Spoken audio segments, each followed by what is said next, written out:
if you've been following our ramblings around England on English Wine Week and our Welsh ramblings, you're probably familiar with what we do. I'm Charlie Womersley, Charlie the Wine, and I'm joined by my great pal, writer, broadcaster, and wine guru, really, Oz Clark. I'm here. So what we thought we'd do, I've got in touch with a few of my sporting mates who have had the privilege of travelling around the world whilst playing their sport and just seeing if they've enjoyed a couple of glasses of wine on their way. So our first guest is a guy who played his rugby originally for Watsonians in Scotland. He was the captain of the first Scottish schoolboy team to win on English soil. But it didn't stop there, because this guy played over 60 games for Scotland. He was the leading point scorer for many years. He went on 2 British and Irish Lions tours, first in 1989 to Australia. Then he captained British and Irish Lions in 1993 in New Zealand. That's all damn lies and statistics. I just want to introduce you to a great guy who loves his wine. So welcome, Gavin Hastings. Charlie, very good to see you, and also fantastic to see you guys looking in splendid health. Well, I'd love to see you, Gavin, as an Irish Welsh Englishman. That great face of yours sitting down on a sofa instead of bearing down on the red, the yellow, the green, or the white backline fills me with pleasure. Well, also, by the way, is it just me? Hold your hand up. I like the glass. Is that a beer glass, or is it a gin and tonic glass? And B, is that a sample? If you just come back from the doctors, or are you actually drinking that stuff? You know what? During lockdown, I have to say that Friday night, my first go-to drink of a Friday night is a lovely glass of Provence Rosé. And, I just think it sets off, at the end of the week, you've had another average week, because I haven't worked for about the last 6 months, and probably played a few games of golf, and I'll start off the weekend with a glass of Provence Rosé. So that's all right. Cheers, everybody, and I'm going to get on with it. And you can call me up. I wish on the Friday night before you came down to Twickenham or Cardiff Arms Park or Lansdowne Road, you'd have had the same idea. I'll just put 6. We'd have had 4 pints of heavy before the game, dear boy. But you weren't 100% pure before the game, were you? Actually, interesting. I have to be honest that in the heady days of amateurism, when I obviously played rugby, the boys used to have a few beers on a Wednesday night and a Thursday night, and when I say a few, maybe a couple or whatever else, and the guys would have a couple of beers on the Friday night. Personally, I would never drink any alcohol 24 hours before a game, because it's just not something that I wanted to do for my own, I don't know, self-worth and conscience and whatever else. I wanted to be free of alcohol. Increase your thirst 90 minutes after the game kicked off, so that when you had your first one after the game, it was tremendous. Looking back, and this has got nothing to do with wine, but we used to have, I kid you not, cases of beer that we could barely get into the changing room at Murrayfield because of the cases of beer that were stashed up against the door. I mean, just nuts. Anyway, let's move on from there, because obviously that was a long, long time ago, and we're much more cultured and mature men now. So over your sort of distinguished rugby career, you went to Australia with the Lions in 1989. You captained the Lions in New Zealand in 1993, and you've also toured to South Africa. So that's 3 of the most prominent, I would think, New World wine growing countries. So you've kind of been playing rugby every day. So you must have had the chance to visit some vineyards. So talk us through some of the vineyards you might have visited and the wines you enjoyed from those 3 countries. No, absolutely. I tell you, in each of these countries, we just had an amazing time. I remember my first time to New Zealand was in 1987 for the first ever Rugby World Cup. And I met this chap called Steve Nobilo. Nobilo Wines, of course, is very well known in New Zealand. And Steve was a wonderful guy, and he took me. We played golf at a place called Muriwai, a traditional links course. just outside of Auckland, about an hour and a half from Auckland. And we then went to his vineyard, and that was possibly one of the first vineyards that I'd ever been to in my life. And it was just absolutely magnificent. And, you know, Steve introduced me a lot to the Novelo wines, of course, that were probably one of the first vineyards to export their wines, I guess, in New Zealand. And it's amazing to think that, you know, there we are, just over 30 years ago. And we used to travel around the country, and we used to always arrive in a new motel on the Sunday evening. And everyone would go out for dinner back in New Zealand on the Sunday evening. And they would have the specials of the day.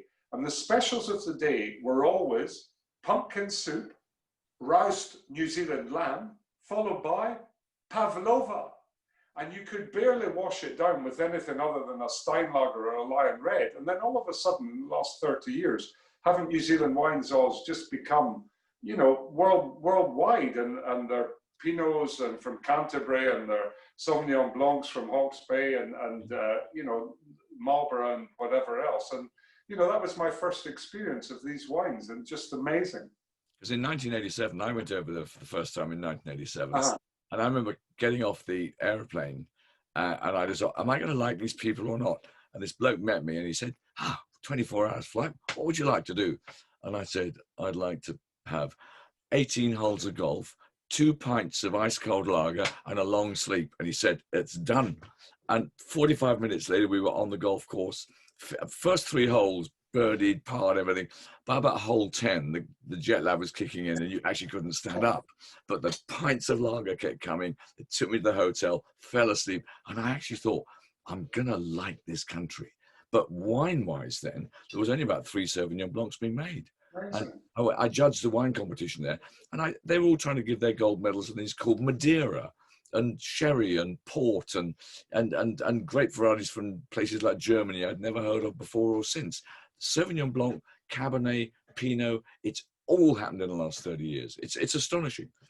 I think we're incredibly lucky that, you know, whenever we've been, you know, to these great countries in South Africa, New Zealand, Australia, we've always had the opportunity to go and visit the vineyards, and, you know, just, you know, some extraordinary vineyards we've been to up in New South Wales, and also Barossa, and, you know, in South Africa, clearly up, you know, you go up to the winelands there just outside of Cape Town and Franschhoek and all that. And, you know, these places are the most exquisite places in the world, and they've just got an atmosphere. I'm a golfer now, and I go around golf courses, and, you know, the very special golf courses in the world have real character, and they have a real presence about them. But, you know, I would always say that about the vineyards as well. And, you know, we've had some cracking times. I remember one time, the last Lions tour to South Africa, and we went to Ernie Els' vineyard,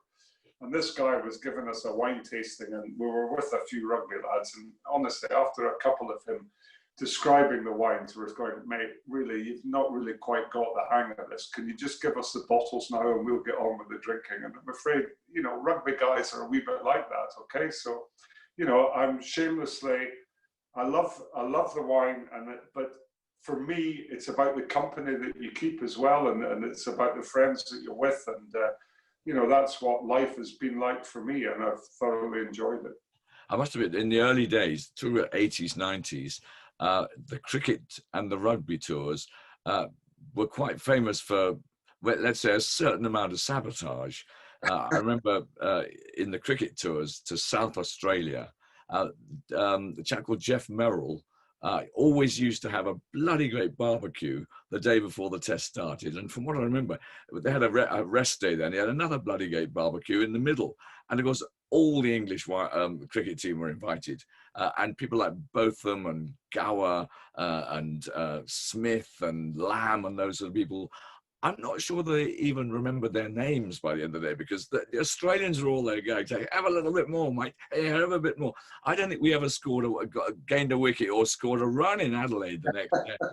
And in New Zealand, I remember down in Hawke's Bay. Did you play at Napier in New Zealand? Yes, indeed, absolutely. Because they were always able to make red wines there when nobody else in New Zealand could.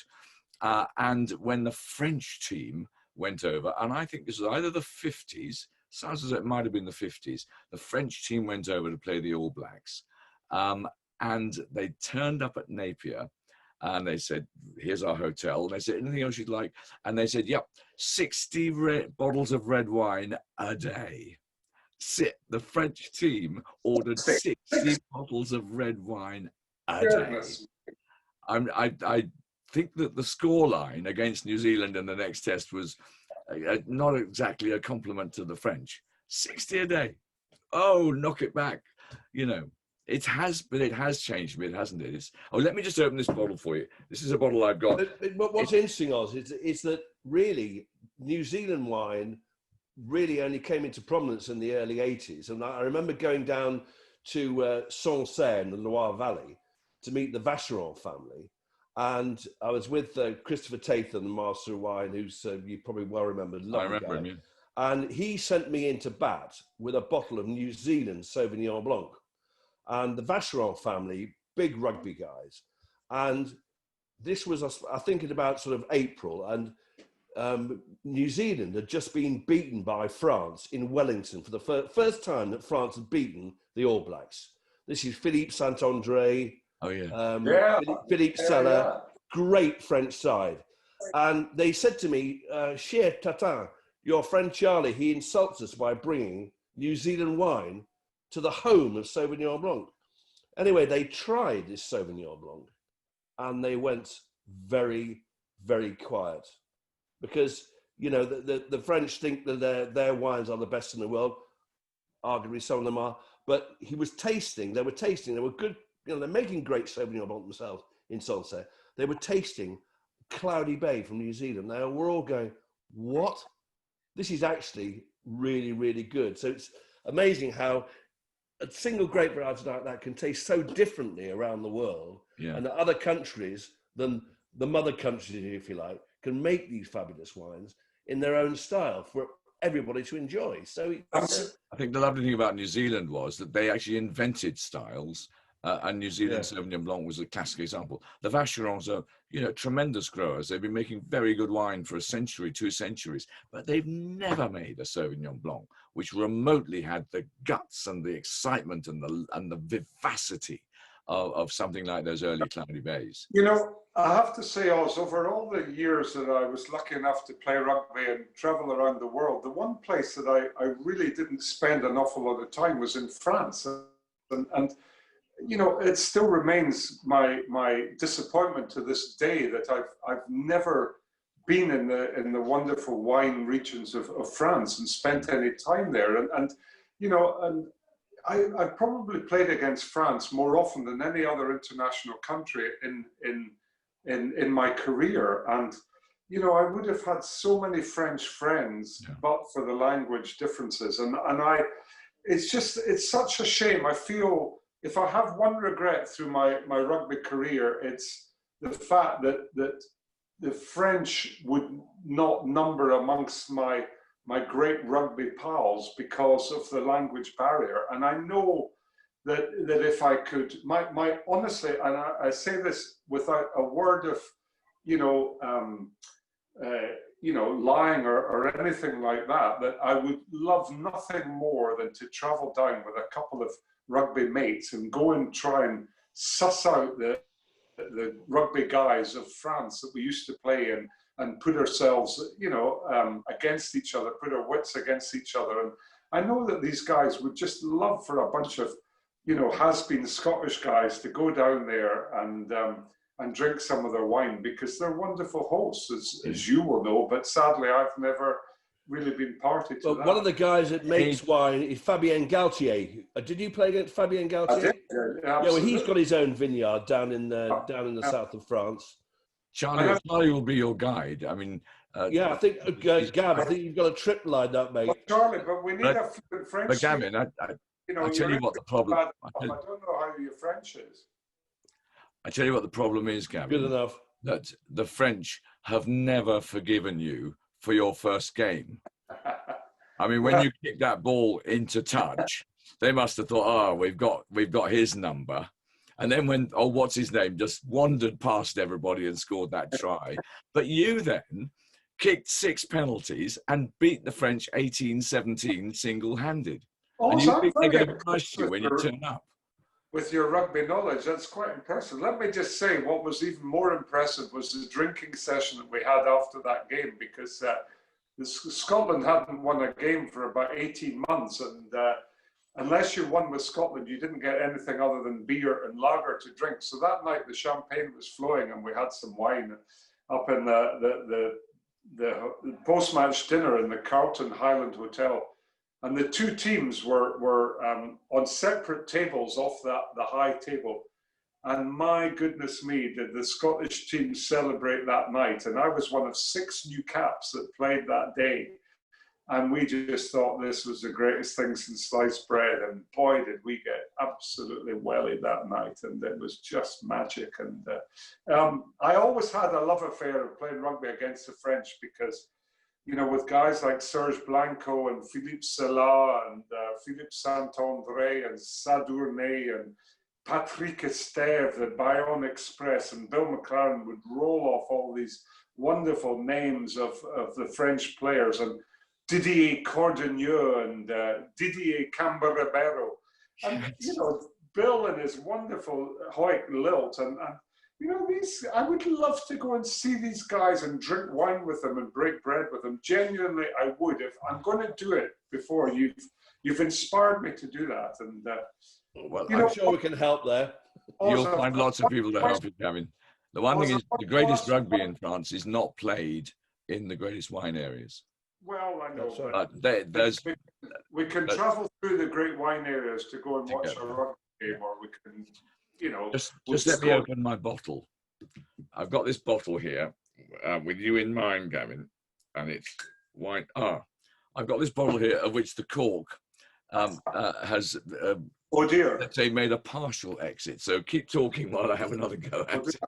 But of course, where you play rugby, Paris, of course, is almost like a wine desert, isn't it? Because all the wine is grown in Carcassonne, Toulouse, you know, Pau. Places where the club rugby is at its strongest. Well, can I just say, Charlie, I'm going to show you this tradition bottle of rosé from Gouillac, which is down near Toulouse. And I was staying with our friends on our wedding anniversary last night with my good lady, my great friend Richard Moon, who I was at Cambridge with. And first guy I ever met when I went to Cambridge, we played in the varsity match together against Oxford. We won 33 points to 6. And Mooney and I have been best friends ever since. And they're you know, our closest friends, I think. And we celebrated, Dan and I celebrated our 27th wedding anniversary last night with the Moons. And Fiona's Moons, parents lived down just near Toulouse, the Gouillac here, and so I thought, well, I have my rosé on a Friday night, and I would just let us know about that. I know the area because I play golf at Albi. Albi. A very good golf course at Albi, and it's one of those forgotten areas, and it is rugby area actually. There, you're down in La France Profonde. Can I formally invite you up to Scotland for a game of golf, please? It would give me great pleasure for you to come up with Charlie to play at Muirfield, one of my clubs. And would you come up and do me the honour, please, of coming to Muirfield, and we'll get some nice wine for lunch. Okay? They've got a very good wine list at Muirfield. Gillen 1, Gillen 2 and Gillen 3 as well. Well, and Gullen is my home course. Gullen is my home course. I've been a member there for over 40 years, and nothing would give me greater pleasure than to host you at Gullen and Muirfield. So will you please do me the pleasure of accepting my invitation, please? I would be delighted beyond belief. And I'm sure we could manage to bring a few bottles of wine between us. Sorry, that goes without saying. I think there's a reasonable wine list at Muirfield. The Muirfield's a good wine list. Yeah. You don't know my friend Duncan Mingis, do you, Gavin?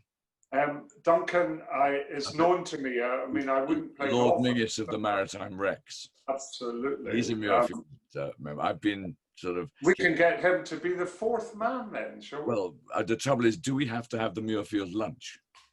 We will have them. There's no trouble. That is a prerequisite.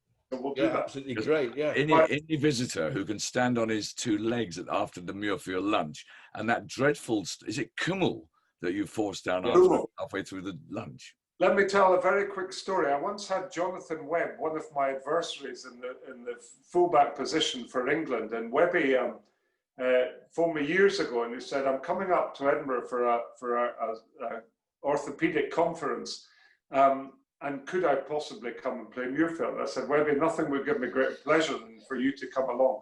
So I picked him and his mate up, a guy called Jonathan Lavelle, who was another orthopedic guy. And Webby had been reading the Sandy Lyle Guide to Muirfield on the plane on the way up from Heathrow.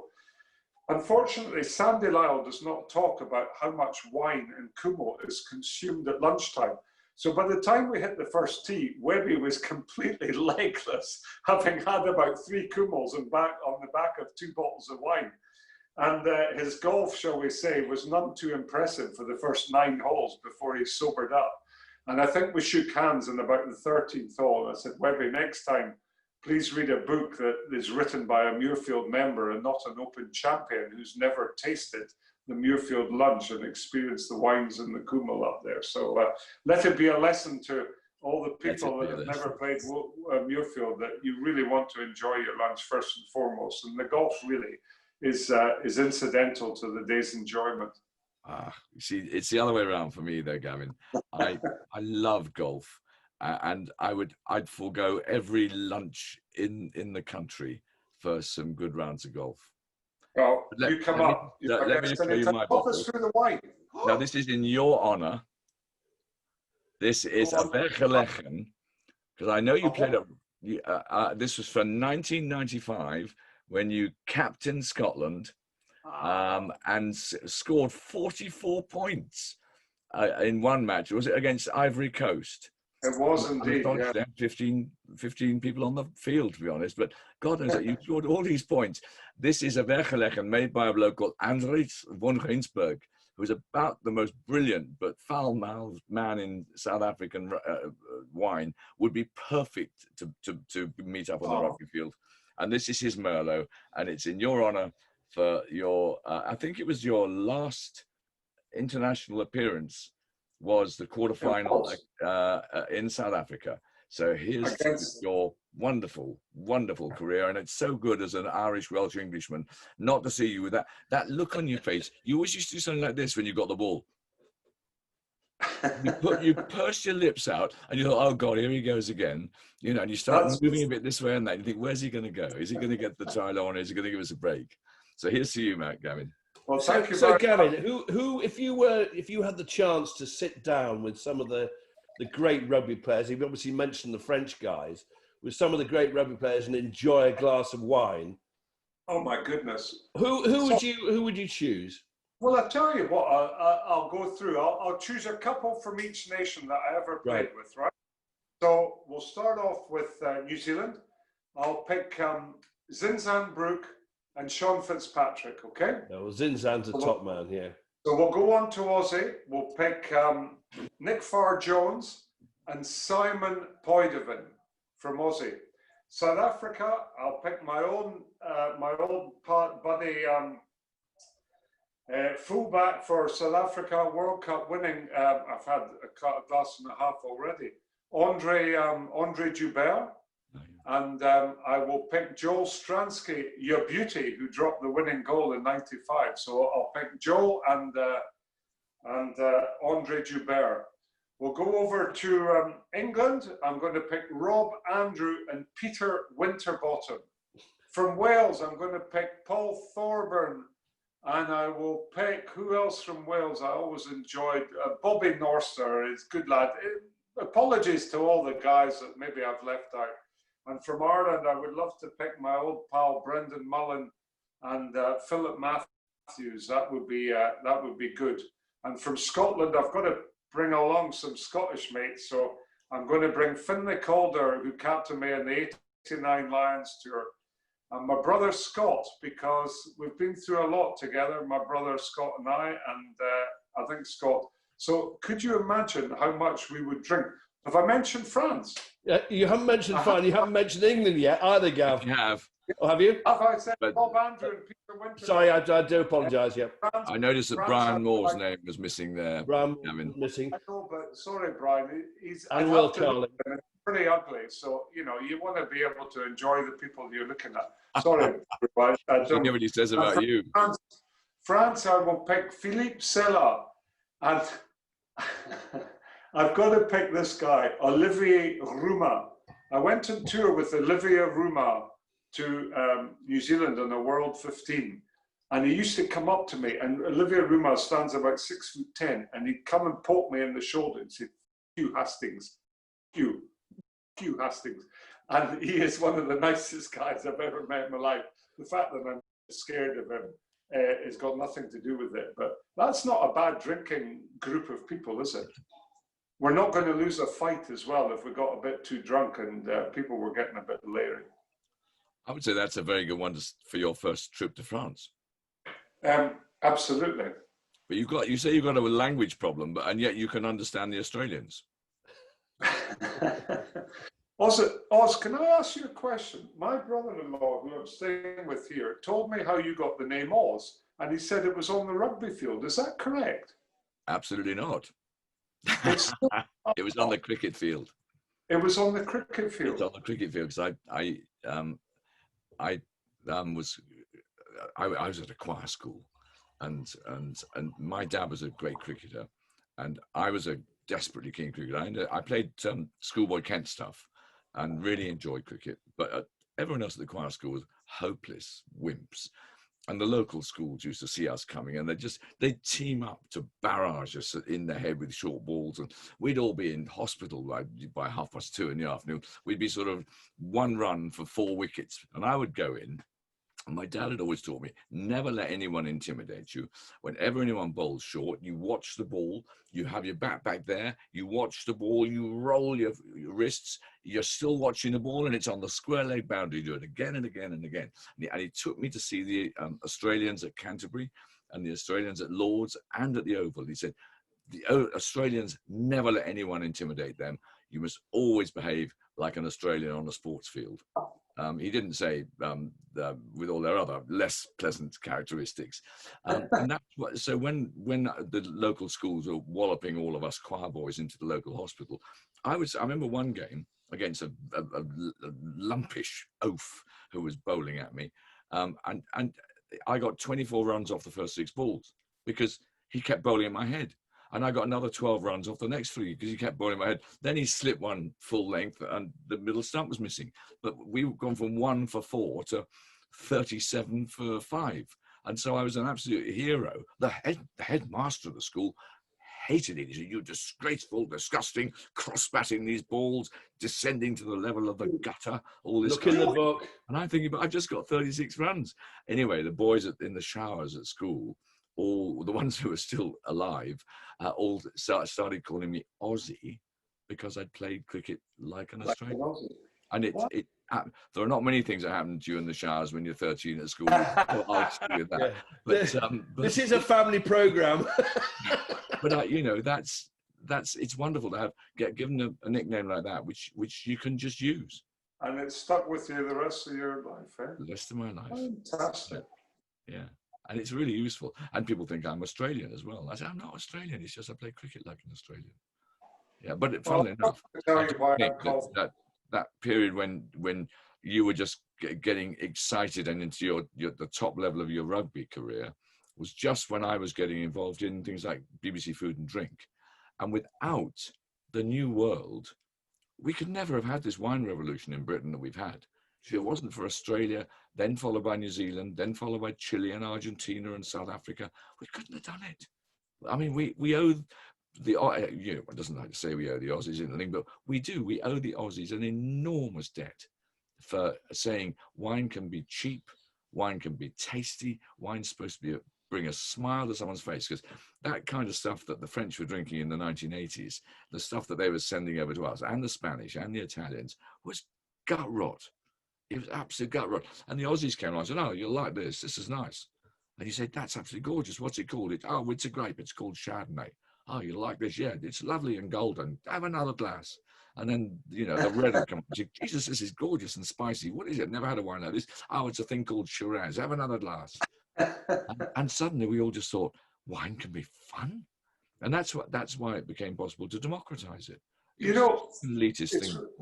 It's really interesting. I mean, we talked earlier about the wine list and the cellar at Muirfield, and my dad's in his late 80s now, and he's been a member at Muirfield for years. And you know, when he first became, and for the first 20 years, Muirfield never had a wine list. People would drink gin or they drink beer. And then all of a sudden, some guy who took an interest in wine said, I think we should have some wine here for lunch.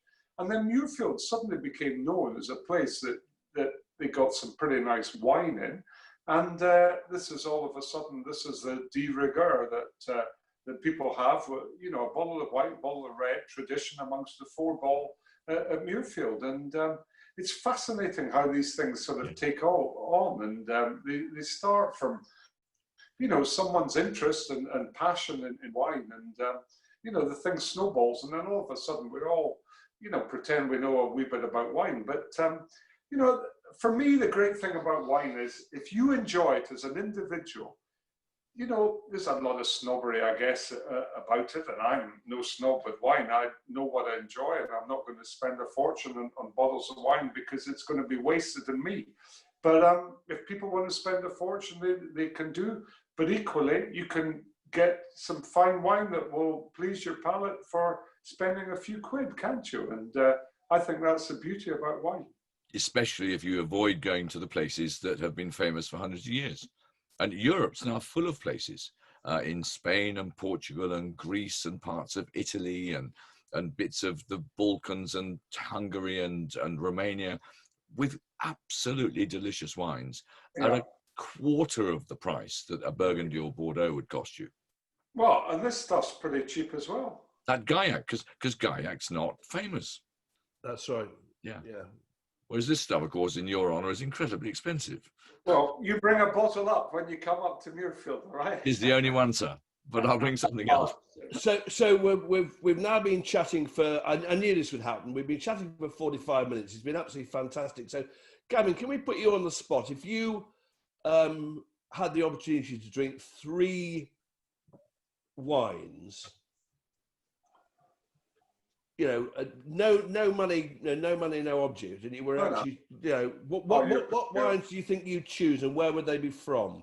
Well, you know, I'm very loyal to New Zealand, Charlie, and you know, that's it. But we'd start off probably with a bit of a. We'll probably start off with a Chardonnay in New Zealand. You know, a nice sort of Chardonnay. Love that. Yeah, absolutely agree. Some of the best Chardonnays in the world from New Zealand. Yeah. Well, so okay, we're going to go there, and then I'm going to just have to go down into the, you know, into the South Canterbury for a bit of a Pinot. Yeah. You know, and move on from there. And if we're going to go big time and big heavy sort of stuff, then, you know, we either do a Barolo perhaps, or you know, maybe a Malbec or something, and you know, hopefully that would be okay. But you know, I don't want to get a sore head in the morning, so it's going to have to be decent stuff, right? But it doesn't have to be that expensive. From what you're saying, no. I mean, the Barolo's a bit expensive, but I'm completely in agreement with you. You just don't have to pay the silly prices to get as much wine pleasure as you want in the world. You don't have to pay the silly prices. And you know, when all is said and done, you could probably get great pleasure drinking, you know, a lovely bottle of wine on your own. But it's much better with friends, is it not? Even if they're hundreds of miles away. Gavin, that's absolutely the perfect way to wrap this up, mate. That's absolutely fantastic. And thank you very much indeed for joining us. And Oz, enjoy the rest of that lovely bottle of wine. I've got a very good, actually, volcanic Tectonia Bodega Volcanis from Chile. Chilean Chardonnay, which I'm really enjoying, before I cook my wife the supper when she comes back from work. So, Gavin, you've been our wonderful guinea pig. It's the first of our sporting legends to join us. So, Thank you very much. Enjoy the rest of your evening, and we will see you at Muirfield. Thank you very much, and it's a pleasure as always. And you know, it's only going to go one way from here, isn't it? Yeah, perfect. Good man. Thank you very much, guys. All the Cheers, best. Gavin. God bless.